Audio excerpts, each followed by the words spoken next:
अपने भीतर की क्रांति को जागृत करने का एक अवसर देना चाहिए। हमारे भीतर लय, सुर, ताल, संगीत सब है, किंतु वो हमसे ही छिपा है। हम स्वयं अपने आप से ही बेगाने से हैं। तो हम किस प्रकार अपने आप को जान पाएं? उसकी पहली सीढ़ी है देह कौशल, अर्थात अपने शरीर को जानना, समझना और उसे स्वस्थ, सुंदर बनाने का प्रयास करना।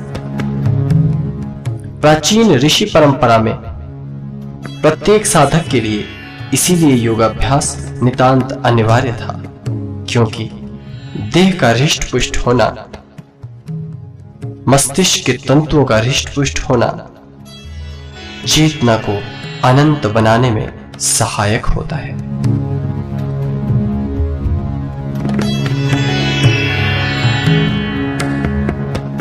योग ने छोटे छोटे आसनों को जोड़ जोड़ कर विशेष प्रकार की पद्धतियों का निर्माण किया। इन्हीं पद्धतियों से जुड़कर प्रत्येक साधक देह कौशल प्राप्त कर सकता है। साधारण व्यायाम और देह कौशल में यह अंतर है कि साधारण व्यायाम जल्दी जल्दी और अव्यवस्था से किया जाता है, किंतु योग में प्रत्येक आसन धीमी श्वास, लय, गति, ताल और बीज मंत्रों के साथ किया जाता है। साथ ही हृदय में पवित्रता, दैवत्व, ईश्वरत्व का भाव समाहित रहता है। साधक भी स्वयं को मानवीय तलों से ऊपर पाता है। तब ये व्यायाम न होकर दिव्य आसन हो जाते हैं, जिससे देह कौशल का प्रादुर्भाव होता है।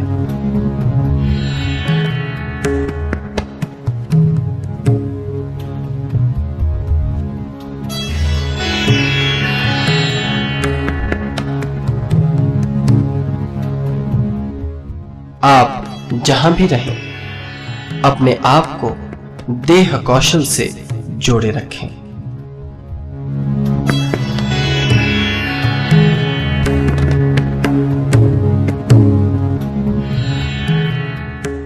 देह के भीतर होने वाले अनेकों परिवर्तनों को आप स्वयं संचालित कर सकते हैं।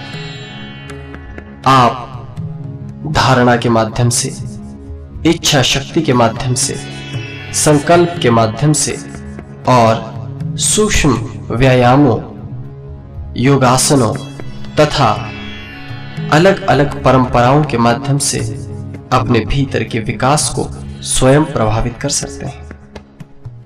भीतर हो रही परिवर्तनों पर आप स्वयं अपना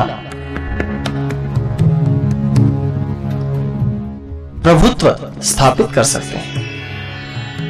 देह को कैसे चलना है, देह के भीतर किन परिवर्तनों की आवश्यकता है, देह को किस प्रकार के तत्वों की आवश्यकता है, ये सब चुनाव आपके भीतर ही होना चाहिए। और इस प्रक्रिया को ठीक रखना ही समस्त रोगों से मुक्त रहना है।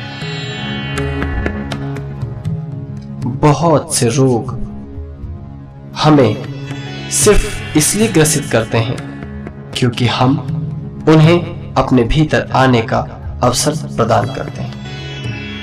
यदि हम संक्षिप्त व्यायाम नित्य करें, देह कौशल में उतरें, तो आप पाएंगे कि थोड़ी जटिलता तो है।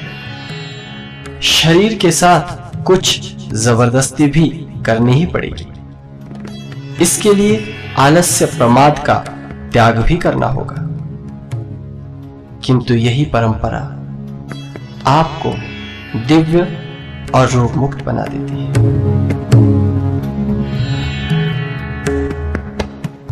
चाहे वो रीढ़ की हड्डी हो, चाहे गर्दन की, चाहे आपके बाजू हो, अथवा आपका चेहरा या जांघें, सब जगह जब तक कंपन उत्पन्न न हो जाए, जब तक रक्त का प्रवाह न पहुंच जाए, तब तक व्यायाम को, तब तक देह कौशल को भली प्रकार हुआ नहीं जानना चाहिए।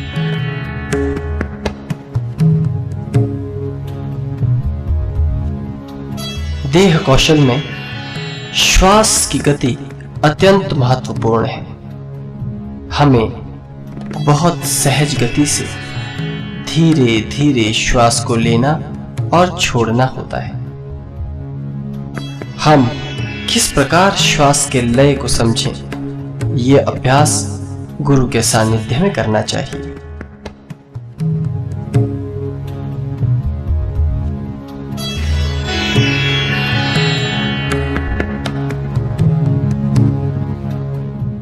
साथ ही यदि हम अभ्यास में बीज मंत्रों का संपुट दें तो यह घटना क्रांतिकारी स्वरूप धारण कर लेती है। मस्तिष्क के दिव्य तंतुओं में तीव्र विद्युत प्रवाहित होने लगती है और नए विचारों और नए तंतुओं का स्फुरण होने लगता है। विश्व नया सा जान पड़ता है और ऐसी दिव्य देही अध्यात्म के विराट ज्ञान को समझ सकती है। ज्ञान को दो भागों में बांटा गया, एक विद्या, दूसरा अविद्या। विद्या वो जो आपको इस जगत से पार ले जाकर सत्य को उपलब्ध करवाए। अविद्या वो जो आपको इस जगत का ज्ञान और इस माया रूपी प्रपंच में उलझाकर उस प्रपंच का सार प्रदान करे। किंतु ज्ञान तो ज्ञान ही है, चाहे वो विद्या हो अथवा अविद्या। दोनों की प्राप्ति देह कौशल के बिना संभव नहीं।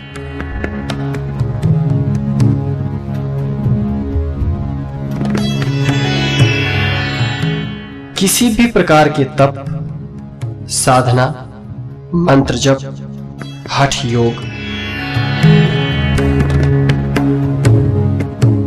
सबके लिए देह को साधना अत्यंत आवश्यक बताया गया।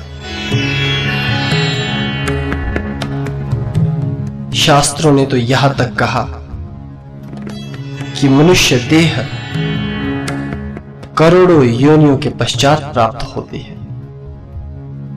इसलिए हमें इस देह की अमूल्यता को समझना होगा। हम विश्राम, आलस्य और प्रमाद तक ही सीमित न रहें।